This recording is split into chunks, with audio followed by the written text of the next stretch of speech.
మీసంలో తెలుగువారి రాజసం, మాటల్లో రాయలసీమ పౌరుషం నింపుకొని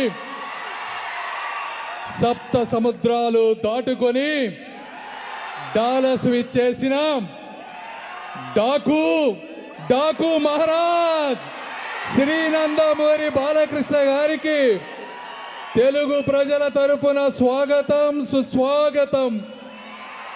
ఆ రోజు అన్న నందమూరి తారక రామారావు గారు రంగుల ప్రపంచమైన, రాష్ట్రమైన, రాజకీయమైన ఒక స్ఫూర్తితో ముందుకు వెళ్ళారు. అదేవిధంగా ఈరోజు అభిమానులు పెరిగే కొద్దీ అందం పెంచుకుంటూ, ఏజ్ పెరిగే కొద్దీ రేంజ్ పెంచుకుంటూ ముందుకు వెళుతున్న మన బాలయ్య బాబు గారిని ఈరోజు బాలయ్య అంటే తెలుగు రాష్ట్రాల్లో ఒక బ్రాండ్. జై బాలయ్య అంటే సౌండ్ కాదు, అది రీసౌండ్. జై బాలయ్య అంటే స్లోగన్ కాదు, ఒక కల్చరల్ ఫినామినాన్. కెమెరా నుంచి బయటకు వస్తే, మేకప్ తీసేస్తే బాలకృష్ణ గారు తండ్రి ఆశయాలని ముందుకు తీసుకువెళ్ళి తనయుడు